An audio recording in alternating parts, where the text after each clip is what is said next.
My dear students, আজকে আমি একটি অত্যন্ত গুরুত্বপূর্ণ বিষয় নিয়ে আলোচনা করব।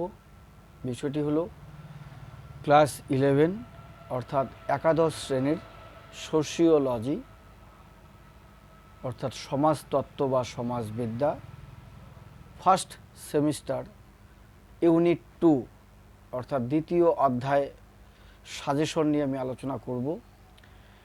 এবছর যারা ক্লাস 11 অর্থাৎ একাদশ শ্রেণীতে সোশিওলজি সাবজেক্টটি নিয়েছো, যারা সামনেই সেপ্টেম্বর মাসেই তোমরা ফার্স্ট সেমিস্টার পরীক্ষায় বসবে, এই ফার্স্ট সেমিস্টার পরীক্ষার সোশিওলজি দ্বিতীয় অধ্যায় সেকেন্ড চ্যাপ্টার অর্থাৎ ইউনিট 2 অতি গুরুত্বপূর্ণ সাজেশন নিয়ে আজকে তোমাদের সামনে আমি আলোচনা করব। যদি এই ভিডিওটি প্রথম থেকে শেষ পর্যন্ত দেখার পর ভালো লেগে থাকে অবশ্যই লাইক করবে, কমেন্টস করে জানাবে এবং বেশি বেশি করে তোমাদের বন্ধুদের কাছে শেয়ার করবে। আর অবশ্যই আমার যে YouTube channel S tutorial home, এই ইউটিউব চ্যানেলটিকে সাবস্ক্রাইব করবে। তাহলে আজকের আলোচনার বিষয় ক্লাস 11 অর্থাৎ একাদশ শ্রেণীর সোশিওলজি অর্থাৎ সমাজতত্ত্ব বা সমাজবিদ্যা ইউনিট 2 সেকেন্ড চ্যাপ্টার অর্থাৎ দ্বিতীয় অধ্যায় সাজেশন ফার্স্ট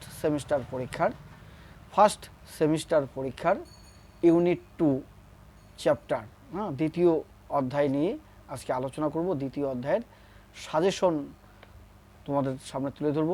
অতি গুরুত্বপূর্ণ প্রশ্ন, যে প্রশ্নগুলো যদি এখন থেকে পড়ো আশা করি সামনে যে পরীক্ষাটা দেবে সেপ্টেম্বর মাসে, এই পরীক্ষায় এই প্রশ্নগুলো আসবে। আর তোমরা এও জানো যে তোমাদের এই সোশিওলজি ক্লাস 11-এর ফার্স্ট সেমিস্টারে দ্বিতীয় অধ্যায় থেকে 15টি কোশ্চেন থাকবে। কয়টি থাকবে? 15টি। প্রতিটি প্রশ্নের মান 1। 15টি প্রশ্ন লিখলে 15 নম্বর পাবে। টোটাল যেটা আমি বলবো, টোটাল 40 নম্বরের পরীক্ষা দিতে হবে। প্রথম অধ্যায় থেকে 6টি প্রশ্ন থাকবে, দ্বিতীয় অধ্যায় থেকে 15টি প্রশ্ন থাকবে, তৃতীয় অধ্যায় ইউনিট 3 যেটা, সেখান থেকেও 15টি প্রশ্ন থাকবে, আর চতুর্থ অধ্যায় ইউনিট 4 থেকে মাত্র 4টা প্রশ্ন থাকবে। এই টোটাল হল 40 নম্বর। তাহলে তোমরা বুঝতেই পারছো সোশিওলজি ক্লাস 11-এর ফার্স্ট সেমিস্টার পরীক্ষার ক্ষেত্রে দুটো চ্যাপ্টার অতি গুরুত্বপূর্ণ। সে চ্যাপ্টার দুটি হচ্ছে ইউনিট 2 এবং ইউনিট 3 অর্থাৎ দ্বিতীয় অধ্যায় এবং তৃতীয় অধ্যায়। দ্বিতীয় অধ্যায় থেকে 15 নম্বর, তৃতীয় অধ্যায় থেকে 15 নম্বর। ঠিক আছে, দ্বিতীয় এবং তৃতীয় এই দুটো অধ্যায় থেকে বেশি করে পড়বে। প্রথম অধ্যায়টাও পড়তে হবে, কারণ প্রথম অধ্যায় থেকে 6টা প্রশ্ন থাকবে।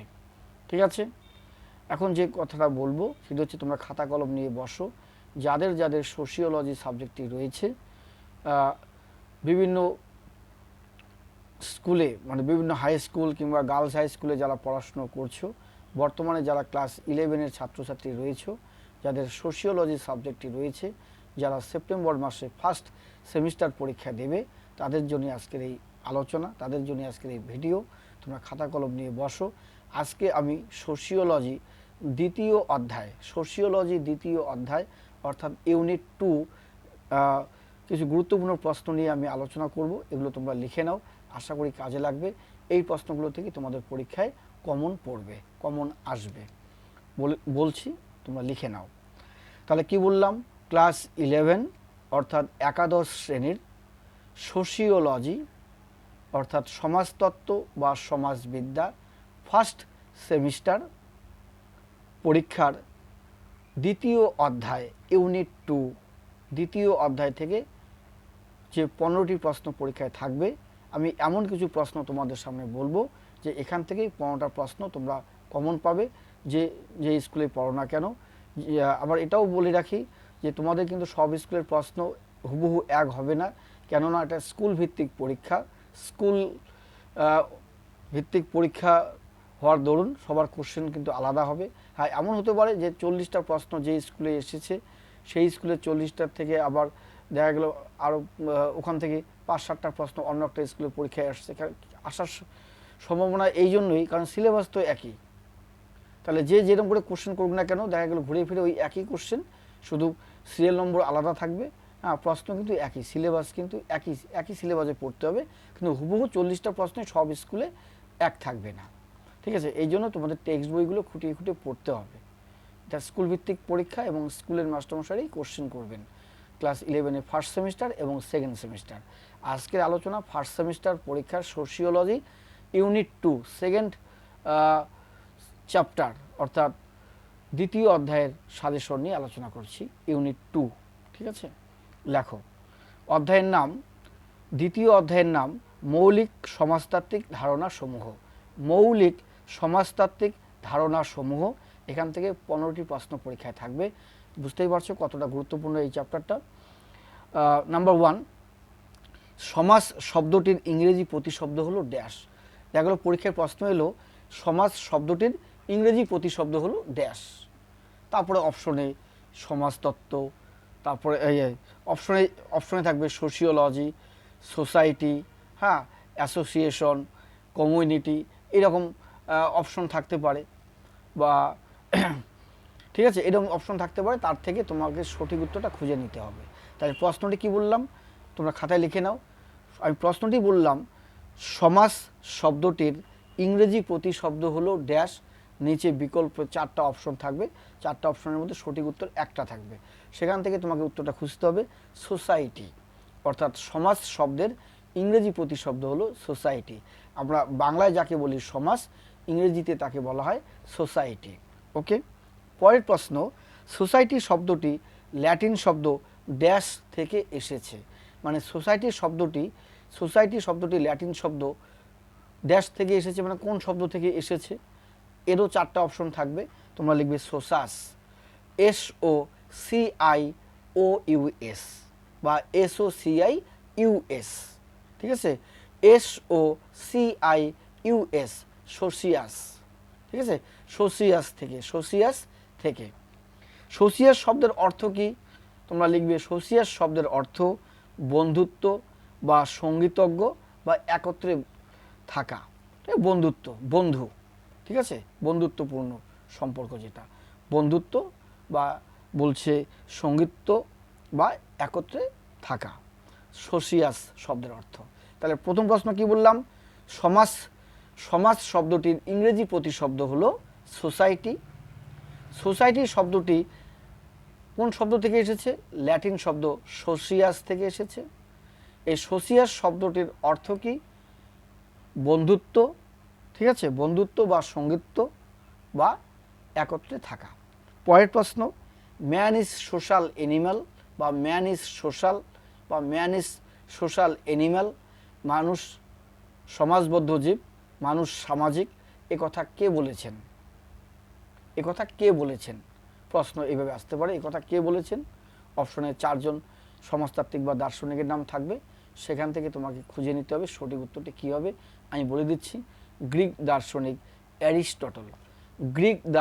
অ্যারিস্টটল বলেছেন মানুষ সমাজবদ্ধ জীব বা মানুষ সামাজিক জীব, ঠিক আছে। ম্যান ইজ সোশ্যাল এনিম্যাল বা ম্যান ইজ সোশ্যাল। ওকে, পরের প্রশ্ন, সমাজ হলো সামাজিক সম্পর্কের একটি জটিল জাল। সমাজ হলো কি বললাম? সমাজ হলো সামাজিক সম্পর্কের একটি জটিল জাল। এই কথাটি কে বলেছেন? অপশন 4টা থাকবে, খুঁজে নিতে হবে। সেটা শূন্যস্থান দিয়ে আসুক, সঠিক উত্তর নির্বাচনে আসুক, হ্যাঁ, উত্তর জানা থাকলে তুমি বের করতে পারবে। তাহলে উত্তরটা লিখতে হবে ম্যাকাইভার ও পেস বলেছেন। ম্যাকাইভার ও পেস বলেছেন সমাজ হলো সামাজিক সম্পর্কের একটি জটিল জাল। ঠিক আছে, ফিরে যাচ্ছি পরের প্রশ্নে। জনগোষ্ঠীর ভেতরে ব্যক্তিবর্গের মধ্যে যে মিথস্ক্রিয়ার সৃষ্টি হয় তাকে ড্যাশ বলে। কি বললাম? জনগোষ্ঠীর ভেতরে ব্যক্তিবর্গের মধ্যে যে মিথস্ক্রিয়ার সৃষ্টি হয় তাকে ড্যাশ বলে। উত্তরটা লিখবে সমাস বলে।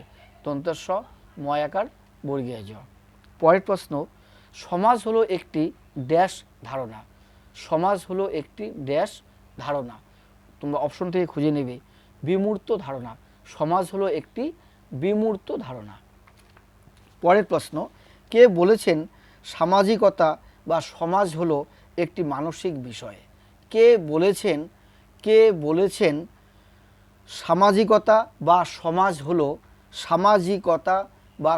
হলো একটি মানসিক বিষয়? উত্তর লেখো অধ্যাপক জিসবার্ট, বর্গীয় জয় রশ্মি দন্তস্ব বয়কারে বা টয় রেপ, জিসবার্ট। ঠিক আছে। কার মতে সমাজ জীবদেহের সাদৃশ্য?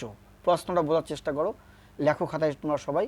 কার মতে, একটা কমা দিবে, সমাজ, সমাজ দন্তের স ময়াকার বর্গীয় জ, সমাজ জীবদেহের, সমাজ জীবদেহের সাদৃশ্য। উত্তর লিখবে হারবার্ট স্পেন্সারের মতে, হারবার্ট স্পেন্সারের মতে। পরের প্রশ্ন, ঠিক আছে, কার মতে যখন একটি জনগোষ্ঠীর, কার মতে যখন একটি জনগোষ্ঠীর সকল সদস্য এমনভাবে একসাথে নির্দিষ্ট অঞ্চলে বসবাস করে যে তারা জীবনের মৌলিক বিষয়সমূহের অংশীদার হয়ে ওঠে, তখন তাকে আমরা জনসম্প্রদায় বলি। এ কথাটি কে বলেছেন, মানে কার মতে? উত্তর লেখো ম্যাকাইভার, ময় জফলা আকার দেবে, হ্যাঁ, ম্যাকাই ভার, ময় জফলা আকার কয় আকার হস্যই ভয় আকার বসনের, ম্যাকাইভার ও পেস, পয় একার বর্গীয় জ। ঠিক আছে, বর্গীয় জ, পেস, ম্যাকাইভার ও পেজের মতে এই কথাটি বলেছেন, ম্যাকাইভার ও পেস। দ্য সোশ্যাল সিস্টেম গ্রন্থটি কার লেখা? দ্য সোশ্যাল সিস্টেম গ্রন্থটি কার লেখা? উত্তর লেখো ট্যালকট, টয় জফলা আকার, টয় জফলা আকার ল, ট্যালকট পার্সনস, ট্যালকট পার্সনসের লেখা দ্য সোশ্যাল সিস্টেম।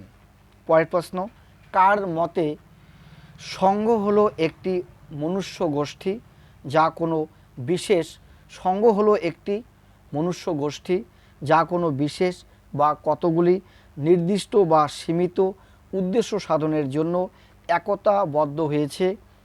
হ্যাঁ, এটি কার মতে সংঘ হলো, এই কথা মানে এই উক্তিটা, যে কার মতে সংঘ হলো একটি মনুষ্য গোষ্ঠী, একটি মনুষ্য গোষ্ঠী যা কোনো বিশেষ বা কতগুলি নির্দিষ্ট বা সীমিত উদ্দেশ্য সাধনের জন্য একতাবদ্ধ হয়েছে? উত্তর লেখো পি ফুল স্টপ জি, তারপরে জিসবার্ট, GISBERT, জিসবার্ট, বা বাংলায় লিখতে পারো বর্গীয় জয় রশ্মি দন্তস্ব বয় আকার টয় রেপ, জিসবার্ট। পরের প্রশ্ন, কার মতে সংঘ হলো এমন একটি গোষ্ঠী যা তাদের সাধারণ স্বার্থ বা স্বার্থসমূহ সাধারণের জন্য সংগঠিত হয়? কার মতে সংঘ হলো এমন একটি গোষ্ঠী যা তাদের সাধারণ স্বার্থ বা স্বার্থসমূহ সাধারণের জন্য সংগঠিত হয়? এটি কার মতে? তোমাদের উত্তর লিখতে হবে ম্যাকাইভার ও পেজের মতে। কার মতে? ম্যাকাইভার ও পেজের মতে। ঠিক আছে, যাচ্ছে পরের প্রশ্নে। পরের প্রশ্নটি কি? সমাজতত্ত্বকে সামাজিক প্রতিষ্ঠান সমূহের রানী কে বলেছেন? প্রশ্নটি কি, আবার রিপিট করছি তোমাদের লেখার সুবিধার্থে। সমাজতত্ত্বকে, সমাজতত্ত্বকে সামাজিক প্রতিষ্ঠান সমূহের রানী, সামাজিক প্রতিষ্ঠান সমূহের বিজ্ঞান, রানী নয় বিজ্ঞান এটা হবে। আমি আবার বলছি, কোশ্চেনটা মিলিয়ে নাও। সমাজতত্ত্বকে সামাজিক প্রতিষ্ঠান সমূহের বিজ্ঞান কে বলেছেন? উত্তর এমিল দুরখেম, এমিল দুরখেম বলেছেন যে সমাজতত্ত্ব হলো সামাজিক প্রতিষ্ঠানের, সামাজিক প্রতিষ্ঠান সমূহের বিজ্ঞান। সিস্টেমেটিক সোশিওলজি গ্রন্থটি কার লেখা, বা গ্রন্থটির রচয়িতাকে, গ্রন্থটির প্রণেতাকে? ঠিক আছে, সেটা শূন্যস্থান দিয়েও আসতে পারে। সিস্টেমেটিক, SYS, ঠিক আছে, TEMATIC, systematic sociology, SOCIOLOGY, systematic sociology গ্রন্থটি কার লেখা? উত্তর লেখো ম্যাক ইয়াং এর লেখা, Mac, MACK, Mac young, YOUNG, Mac young এর লেখা। পরের প্রশ্ন, the psychology of society, the psychology of society গ্রন্থটি কার লেখা? মরিস জিন্সবার্গের লেখা, মরিস জিন্সবার্গের লেখা। ফোকওয়েস, FOLK, ফোকওয়েস, WAYS, ফোকওয়েস গ্রন্থটি কার লেখা? উত্তর লিখবে WG সামনার। ঠিক আছে, তাহলে কি বললাম? WG সামনার, দন্তের স আকার ম, দন্তের নয় আকার বসনে র, সামনার, WG সামনারের লেখা ফোকওয়েস গ্রন্থটি। পরের প্রশ্ন, সোশ্যাল ইনস্টিটিউশন গ্রন্থটির রচয়িতাকে সোশ্যাল ইনস্টিটিউশন গ্রন্থটির রচয়িতাকে? উত্তর লিখবে হাস্টারলার। হার্টারলার।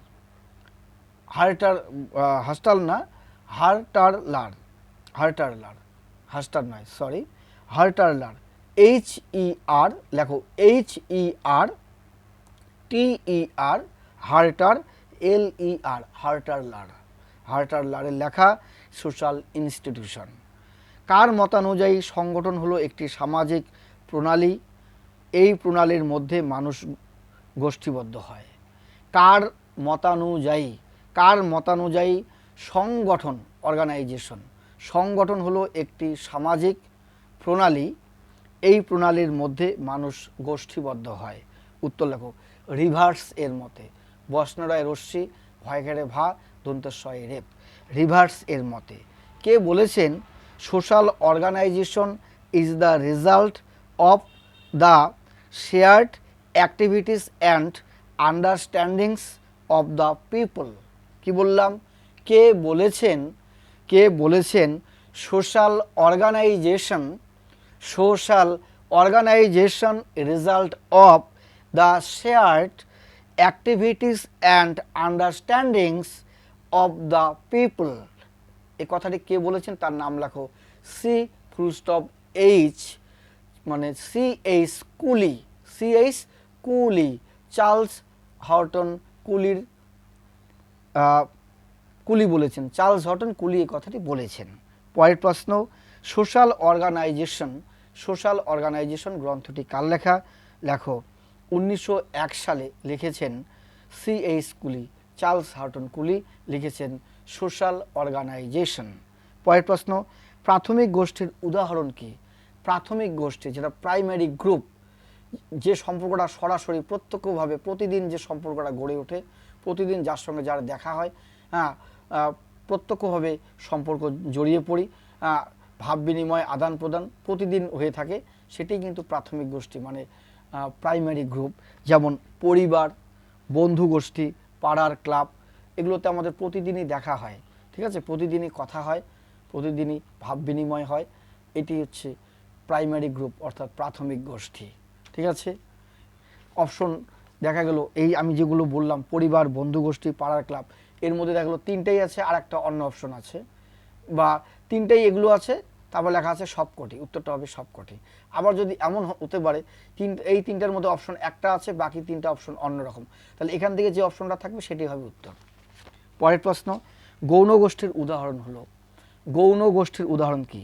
যেমন গৌণ গোষ্ঠীর উদাহরণ হচ্ছে সেকেন্ডারি গ্রুপ, যেটা গৌণ গোষ্ঠীর উদাহরণ হলো রাজনৈতিক দল, ক্রেতা বিক্রেতার মধ্যে যে সম্পর্ক, শিক্ষক এবং ছাত্রের মধ্যে যে সম্পর্ক, এগুলো হচ্ছে গৌণ গোষ্ঠীর উদাহরণ। এর মধ্যে যেটা অপশনে থাকবে পরীক্ষায়, তোমরা সেই অপশনটাই চুজ করবে। এই নামগুলোর মধ্যে রাজনৈতিক দল, ক্রেতা বিক্রেতার সম্পর্ক, শিক্ষক ছাত্রের সম্পর্ক, এগুলো হচ্ছে গৌণ গোষ্ঠীর উদাহরণ। পরের প্রশ্ন, অধ্যাপক সামনার তার ফোক ওয়েজ গ্রন্থে সামাজিক গোষ্ঠীকে কয় ভাগে ভাগ করেছেন? প্রশ্নটা লেখো, অধ্যাপক সামনার তার ফোক ওয়েজ গ্রন্থে সামাজিক গোষ্ঠীকে কয় ভাগে ভাগ করেছেন? অপশন থাকতে পারে পরীক্ষায় 2 ভাগে, 3 ভাগে, 4 ভাগে, 5 ভাগে। তোমরা সঠিক উত্তরটি খুঁজে নিয়ে লিখবে 2 ভাগে ভাগ করেছেন, অন্তর্গোষ্ঠী আর বহির্গোষ্ঠী। শূন্যস্থান দিয়েও আসতে পারে যে সামনার তার ফোক ওয়েজ গ্রন্থে সামাজিক গোষ্ঠীকে 2 ভাগে ভাগ করেছেন। 1 নম্বর নাম দেওয়া আছে অন্তর্গোষ্ঠী ও ড্যাশ, 2 নম্বরটা ড্যাশ দেওয়া আছে, ওখানে লিখতে হবে অপশন থেকে বহির্গোষ্ঠী। ঠিক আছে, পরের প্রশ্ন, অল্পকাল স্থায়ী গোষ্ঠীর উদাহরণ কি? মানে কিছুক্ষণের জন্য কিছু মানুষ একসঙ্গে ভিড় করে, আবার একটু পরে প্রয়োজন ফুরিয়ে গেলেই আবার সেখানে ফাঁকা হয়ে যায়, শূন্য হয়ে যায়, কোনো লোকজন আর থাকে না। তা এইরকম যদি স্থান, সেটা হচ্ছে অল্পকাল স্থায়ী গোষ্ঠী। যেমন ভিড়, যেমন হাট বাজারের ভিড়, কোনো মিটিং মিছিলের ভিড়, জনতা, অনুষ্ঠানের শ্রোতা, এইরকম ইত্যাদি। স্থায়ী গোষ্ঠীর উদাহরণ যেটা হয়তো সব সময় লোকজন থাকবেই, সেখানে কম বেশি কিছু না কিছু লোক থাকবে। যেমন পরিবারের মধ্যে কিন্তু লোক থাকবেই। এখন কেউ বাইরে হয়তো কাজ করতে গেছে, কাজ করতে যায় সকালবেলা আবার সন্ধ্যাবেলা ফিরে আসে, কিন্তু তারপরেও বাড়িতে লোক থাকে। ঠিক আছে। ঐচ্ছিক গোষ্ঠীর উদাহরণ, যেটা তোমার ইচ্ছার মানে ঐচ্ছিক গোষ্ঠীর উদাহরণ, তুমি নিজের মানে নিজের ইচ্ছায় তুমি একটা হয়তো কোনো রাজনৈতিক দলে অংশগ্রহণ করলে, যে আমি আর এই দলটা ভালো লাগে, এই দলের নীতি আদর্শ ভালো লাগে, তুমি সেই দলে অংশগ্রহণ করলে, সেই দলের হয়ে কাজ করছো, বা সেই দলে তুমি কর্মী বা নেতা। ঠিক আছে, এরকম হতে পারে, সেটা ঐচ্ছিক গোষ্ঠী, তুমি নিজে ইচ্ছায় সেই দলে অংশগ্রহণ করেছো। বা ক্লাব, কোনো ক্লাবে তুমি সদস্য হবে, সেটা নিজের ইচ্ছায় হবে। এগুলো হচ্ছে ঐচ্ছিক গোষ্ঠী। অনৈচ্ছিক গোষ্ঠীর উদাহরণ, তোমার ইচ্ছা না থাকলেও, অনেক সময় পারিবারিক অশান্তি আছে, কিন্তু তোমার ইচ্ছা না থাকলেও তোমাকে সেখানে থাকতেই হবে, এমন একটা অনৈচ্ছিক মানে অনৈচ্ছিক গোষ্ঠী, যেটা উদাহরণ হবে পরিবার। পরিবার, তোমাকে থাকতেই হবে পরিবারে। প্রাতিষ্ঠানিক গোষ্ঠী, প্রাতিষ্ঠানিক গোষ্ঠী চার্চ, গির্জা, বিদ্যালয়, এগুলো প্রাতিষ্ঠানিক গোষ্ঠী। অপ্রাতিষ্ঠানিক গোষ্ঠী, যেমন ভিড়, দর্শক, বিদ্যালয়ের কমন রুম, এগুলো হচ্ছে অপ্রাতিষ্ঠানিক গোষ্ঠী। এই অপশনগুলোর মধ্যে যে কোনো একটা করে পরীক্ষায় থাকতে পারে। ফার্ডিন্যান্ড টোনিস, একটা ইম্পর্টেন্ট প্রশ্ন বলবো, সোশিওলজি ক্লাস 11-এর দ্বিতীয় অধ্যায় থেকে একটা গুরুত্বপূর্ণ প্রশ্ন বলছি, তোমরা স্টার চিহ্ন দিয়ে রাখো, মার্ক করে রাখো, এই প্রশ্নটা কোনো না কোনো স্কুলে আসবে। ফার্ডিন্যান্ড টোনিস তার কমিউনিটি অ্যান্ড অ্যাসোসিয়েশন গ্রন্থে, তার কমিউনিটি অ্যান্ড অ্যাসোসিয়েশন গ্রন্থে সামাজিক গোষ্ঠীকে কয় ভাগে ভাগ করেছেন? অত্যন্ত গুরুত্বপূর্ণ প্রশ্ন, অপশনে থাকতে পারে 2 ভাগে, 3 ভাগে, 4 ভাগে, 5 ভাগে। তোমাদের সঠিক উত্তর 2 ভাগে। কি কি নাম? সম্প্রদায় ও সমিতি। সম্প্রদায়, সমিতি ভাগ করেছেন কে? ফার্ডিন্যান্ড টোনিস তার কমিউনিটি এবং অ্যাসোসিয়েশন নামক গ্রন্থে সামাজিক গোষ্ঠীকে 2 ভাগে ভাগ করেছেন। কি ভাগ করেছেন? সম্প্রদায় ও সমিতি। এরপরের প্রশ্ন, এটাও অত্যন্ত গুরুত্বপূর্ণ, কোনো না কোনো স্কুলে আসবেই এই কোশ্চেনটা। ঠিক আছে। ফার্ডিন্যান্ড টোনিস কমিউনিটিকে ড্যাশ এবং অ্যাসোসিয়েশনকে ড্যাশ বলে অভিহিত করেছেন। তাহলে ফার্ডিন্যান্ড টোনিস কমিউনিটিকে কি বলেছেন আর অ্যাসোসিয়েশনকে কি বলেছেন, এটা তোমাদের জানতে হবে। কমিউনিটিকে বলেছেন জিমিনস্ক্যাপ্ট। কীরকম বানানটা বলছি? GEMINS CHAFT। জিমিনস্ক্যাপ্ট বলেছেন কমিউনিটিকে, আর অ্যাসোসিয়েশনকে বলেছেন জিসেলস্ক্যাপ্ট। এটা বানানটা কি? GESELLSCHAFT। তাহলে কি বললাম? ফার্ডিন্যান্ড টোনিস কমিউনিটিকে বলেছেন জিমিনস্ক্যাপ্ট এবং ফার্ডিন্যান্ড টোনিস অ্যাসোসিয়েশনকে বলেছেন জিসেলস্ক্যাপ্ট। ঠিক আছে, এই দুটো কিন্তু অত্যন্ত গুরুত্বপূর্ণ প্রশ্ন। এর পরের প্রশ্ন কি, এসে শুনে নাও। এর পরের প্রশ্ন, নির্দেশক গোষ্ঠী বা রেফারেন্স গোষ্ঠী কথাটি মানে রেফারেন্স গ্রুপ কথাটি কে ব্যবহার করেন? উত্তর, মুজাফের শরীফ। মুজাফের শরীফ নির্দেশক গোষ্ঠী বা রেফারেন্স গ্রুপ কথাটি ব্যবহার করেন। সর্বপ্রথম নির্দেশক গোষ্ঠীর ধারণার কে প্রবর্তন করেন? দেখো প্রশ্নটা কি, সর্বপ্রথম নির্দেশক গোষ্ঠীর ধারণা প্রবর্তন করেন। উত্তর লেখো, হেইম্যান। হয়েকার হস্যই, ময়জফলাকার দন্তের নাম, হেইম্যান। সর্বপ্রথম প্রাথমিক গোষ্ঠীকে মানে প্রাথমিক গোষ্ঠী নিয়ে কে আলোচনা করেছেন? সর্বপ্রথম প্রাথমিক গোষ্ঠী নিয়ে কে আলোচনা করেছেন, প্রাইমারি গ্রুপ নিয়ে কে আলোচনা করেছেন? কুলি, চার্লস হর্টন কুলি তার সোশ্যাল অর্গানাইজেশন গ্রন্থে প্রাথমিক গোষ্ঠী নিয়ে আলোচনা করেছেন। তাহলে সর্বপ্রথম প্রাথমিক গোষ্ঠী নিয়ে কে আলোচনা করেছেন? চার্লস হর্টন কুলি তার সোশ্যাল অর্গানাইজেশন গ্রন্থে প্রাথমিক গোষ্ঠী নিয়ে আলোচনা করেছেন। এ গ্রেট বিগিনিং প্রবন্ধটি কার লেখা? এ গ্রেট বিগিনিং প্রবন্ধটি কার লেখা? VI লেনিনের লেখা, রুশ বিপ্লবের নেতা লেনিন, সেই লেনিনের লেখা এ গ্রেট বিগিনিং প্রবন্ধ। উদ্বৃত্ত মূল্য তত্ত্বটি কার? এটা তোমরা রাষ্ট্রবিজ্ঞানেও পড়েছ। উদ্বৃত্ত মূল্য তত্ত্বটি কার? কার্ল মার্কসের। গণতন্ত্রের চতুর্থ স্তম্ভ বলা হয়, গণতন্ত্রের চতুর্থ স্তম্ভ বলা হয়, তারপর ড্যাশ দিয়ে 4টা অপশন থাকবে, তোমরা লিখবে গণমাধ্যমকে। গণমাধ্যমকে বলা হয় গণতন্ত্রের চতুর্থ স্তম্ভ। রিসার্চ, যার আক্ষরিক অর্থ হলো ড্যাশ, এই রিসার্চ এর আক্ষরিক অর্থ হলো পুনরায় অনুসন্ধান করা। রিসার্চ, RESEARCH, যার আক্ষরিক অর্থ হলো পুনরায় অনুসন্ধান করা। রিসার্চ মেথোডোলজি গ্রন্থের রচয়িতা কে? উত্তর লেখো C.R. কোঠারি লিখেছেন research methodology. RESEARCH, research methodology. METHODOLOGY, research methodology নামক গ্রন্থটির লেখক C.R. Kothari. The practice social research কার লেখা? দ্য প্র্যাকটিস সোশ্যাল রিসার্চ কার লেখা? E.R. বেবির লেখা। পরের প্রশ্ন, সামাজিক গবেষণা হলো একটি ড্যাশ প্রক্রিয়া। উত্তর লিখবে সুসংবদ্ধ প্রক্রিয়া। সামাজিক গবেষণা হলো একটি সুসংবদ্ধ প্রক্রিয়া। জরিপ শব্দের অর্থ কি? জরিপ, বর্গীয় জ, বর্ণরায় রস্যি আর প। জরিপ শব্দের অর্থ কি? উত্তর লেখো কোনো কিছু সরেস মেনে পরিমাপ। পরের প্রশ্ন, methods MOTHODS, methods in social research কার লেখা? Goode and Hatt. এই গুড অ্যান্ড হার্টের লেখা বা গুড এবং হ্যাটের লেখা, গুড এবং হ্যাট বা হার্ট, ঠিক আছে, লেখা। এই গুড এবং হ্যাটের লেখা মেথডস ইন সোশ্যাল রিসার্চ